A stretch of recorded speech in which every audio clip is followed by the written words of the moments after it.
You know, it's funny how art imitates life. Pastor Mark Driscoll was actually on an episode of Nightline recently where he was able to talk about idolatry. And the same week, on an episode of the CW's hit show Supernatural, the Winchester boys, Sam and Dean, were schooled on the same subject by none other than Paris Hilton.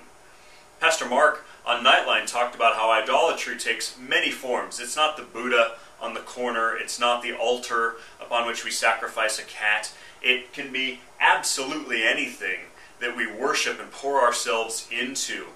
On the episode of Supernatural that same week, Paris Hilton showed up portraying a character who's basically an unworshipped little g god.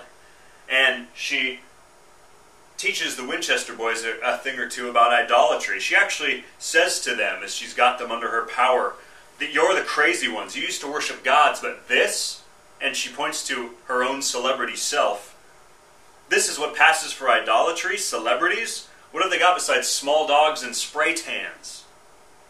It's an indictment of how small our worship has become, how far it's gotten away from anything resembling true worship of a true God, how we've even traded up petty, capricious gods for cheesy celebrities. Her character actually goes on to say, you people used to have old-time religion.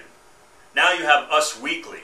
We worship the latest gossip on the supermarket racks.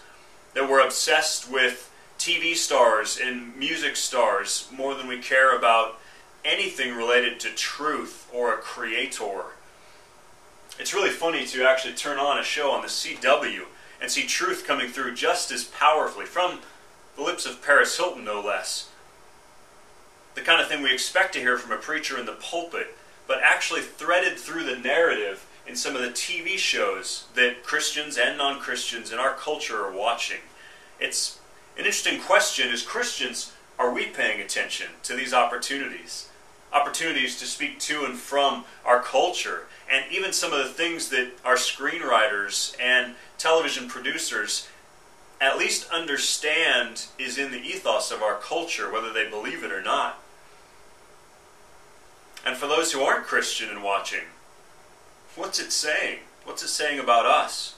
Is there something better to worship? Just like Paul, who stood up on Mars Hill, the hill in Athens from which we take our name as a church. Are we worshiping a bunch of stupid things that are basically our gods, when ultimately there's an unknown God, a true God, a real God, who's worthy of our worship? It's a very, very interesting question popping up in probably one of the more unlikely places. And I hope as Christians we're paying attention. I hope if you're not a Christian, you're really paying attention. Because there is something worthy of our worship, more than the Winchester boys and more than Paris Hilton. There's Jesus.